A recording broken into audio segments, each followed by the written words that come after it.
नमस्कार दोस्तों, मैं अंकुर उपाध्याय स्वागत करता हूं आप सभी का एक बार फिर से अपनी नई वीडियो में। दोस्तों, एक तरफ भारतीय बाजार लगातार टूटता जा रहा है और दूसरी तरफ अमेरिका के बाजार में मंदी का नामो निशान तक नहीं है। कल एक बार फिर तेजी हो गई है भाई साहब। इस बीच में कुछ बड़ी खबरें भी आते हुए दिख रही हैं। सबसे पहले मैं आपके साथ एक हेडलाइन शेयर करना चाहूंगा जो कि सिटी की तरफ से आई है। सिटी कहता हुआ दिखा है, ये कल रात करीब 9 बजे के समथिंग की अपडेट है। सिटी ने प्रिडिक्ट किया है global growth will fall 2% in second half of 2025। That means second half October से लगेगा, अक्टूबर टू मार्च। आप कह रहे हो कि 2% ग्लोबल ग्रोथ घटने वाली है और ये वापस से बढ़ जाएगी 2.5% के समथिंग। ये 2026 में बढ़ेगी, लेकिन 25 में तो सेकेंड हाफ में गिरेगी। अब ये 25 का अगर सेकेंड हाफ है तो ये शुरू हो गया आपका जुलाई से, जुलाई टू दिसंबर है। ये फाइनेंशियल ईयर का सेकेंड हाफ है तो ये अक्टूबर से शुरू होगा। तो मेरे को लगता है आई थिंक ये 2025 के सेकेंड हाफ की बात कर रहे हैं। दैट मीन्स जुलाई टू दिसंबर की बात कर रहे हैं। तो ये जो करंट सिचुएशन चल रही है, यहाँ पे ग्रोथ घटेगी ग्लोबल लेवल पे। भारत को लेकर नहीं बोला इन्होंने, क्लियरली ग्लोबल लेवल पे बोला गया है। तो ये नेगेटिव है, पॉजिटिव तो नहीं है कि ग्लोबल ग्रोथ घटेगी। और अगर ग्लोबल ग्रोथ घटेगी तो मेरा मानना है कि भैया हमारे देश में तो अक्टूबर से ग्रोथ आएगी। सिंपल है, हमारा तो Q3 और Q4 धमाका करेगा। मेरे को पूरी उम्मीद है कि करेगा। और मैं आप सभी के साथ डेटा भी शेयर करूंगा जब जनवरी में रिजल्ट्स को शेयर कर रहा हूंगा। तो मैं पॉइंट आउट भी करूंगा कि सितंबर में मैंने आपसे कहा था कि Q3 और Q4 अच्छा करेगा। अब होप तो पूरी है, लेट्स सी होगा नहीं होगा।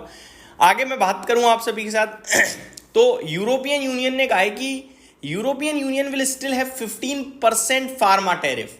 यूरोपियन यूनियन के ऊपर 15% का ही फार्मा टैरिफ है, नॉट 100%। यूएस ऑफिशियल्स, तो ये अपडेट आते हुए दिख रही है यूएस ऑफिशियल्स की तरफ से कि यूरोपियन यूनियन पे 15% ही है।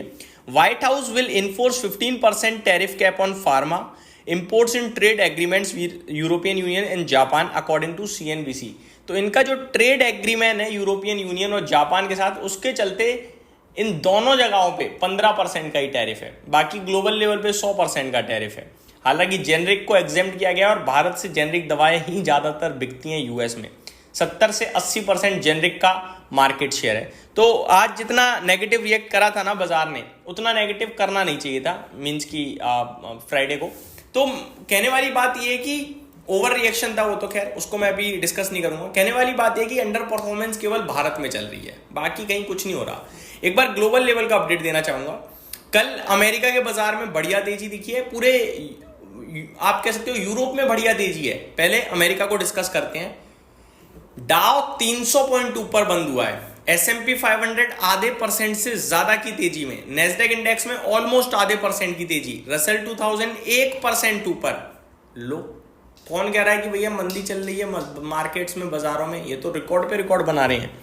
अगर मैं यूरोप की बात करूं तो फिट्सी 0.5% ऊपर, डेक्स 0.9% की तेजी, कैक करीब 1% ऊपर। तो यहां तो भैया तूफानी तेजी थी।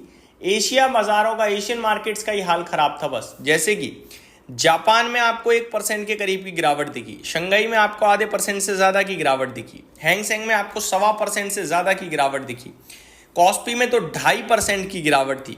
तो मतलब फिर तो ये कह सकते हैं यार कि एशिया पूरा खराब कर रहा है, यूरोप और यूएस अच्छा कर रहा है। बस एशिया की तो बैंड बजी पड़ी है। ताइवान 0.2% नीचे है। हम तो फिर तो बहुत अच्छा करके गए, अगर 1% ही घटे हम तो फिर तो भारतीय बाजार ने अच्छा किया कल। तो ओवरऑल देखा जाए तो एशियन मार्केट्स में पैनिक है, ग्लोबल फ्रंट पे सब कुछ ठीक है। कल का FIDIs का डेटा वैसे तो मैंने कल रात आप सभी के साथ शेयर कर दिया था, बट मैं आपको एक बार थोड़ा शॉर्ट में बताना चाहूंगा। FIDIs के डेटा की बात करी जाए तो सेलिंग दिखी है, अच्छी खासी दिखी है, और चौतरफा दिखी है। वो दिक्कत था क्योंकि कैश मार्केट में तो कल DIs ने भी जमकर खरीदा है। 5,843 करोड़ का DIs ने खरीदा है, तो FIs ने 5,687 करोड़ का बेचा है। लेकिन फ्यूचर इंडेक्स में FIs ने करीब 3,589 करोड़ की बिकवाली करी, फ्यूचर स्टॉक्स में 1,141 करोड़ की बिकवाली करी। तो यहां पे ये जो सेलिंग थी इसको एब्जॉर्ब नहीं कर पाए हम, ये हैवी सेलिंग हो गई। और दूसरी तरफ रिटेल डेफिनेटली बेच कर गया होगा, तो वो भी एब्जॉर्ब नहीं हुई है। तो ये कुछ बड़ी चीजें हैं जिसकी वजह से परेशानी दिख रही है। तो ओवरऑल देखा जाए तो बाजार पे मेनली गिरावट कहीं ना कहीं थोड़ा सेलिंग प्रेशर की वजह से और आप कह सकते हो कि पूरा एशिया थोड़ा सा डाउन दिख रहा है इस समय। एशिया क्यों नीचे है ये डेटा कुछ अभी तो मेरे पल्ले पड़ा नहीं है, पर जैसे ही समझ में आएगा डेफिनेटली डिस्कस करूंगा। लेकिन आज आप सभी के साथ काफी इंटरेस्टिंग चीजें डिस्कस करूंगा दोस्तों, जैसे कि इस गिरावट में कौन से स्टॉक ज्यादा टूट गए जहां आपके लिए अपॉर्चुनिटीज है।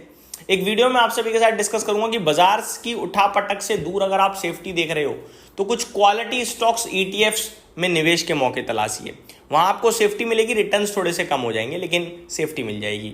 और जो स्टॉक्स गिर रहे हैं, अच्छी खासी करेक्शन दिखा रहे हैं, वैल्यूएशन टर्म्स में रीजनेबल है, उनमें थोड़ी रिस्क तो नहीं कहूंगा, करंट सिनेरियो में सही माहौल नहीं है, लेकिन मौके वहां पे ज्यादा बनेंगे पैसा बनाने के। तो ये कुछ इंटरेस्टिंग वीडियो आज मैं आप सभी के साथ वीकेंड पे डिस्कस करूंगा, जरूर देखिएगा। इस वीडियो में सिर्फ इतना ही। Thank you so much for watching this video. Have a great day guys.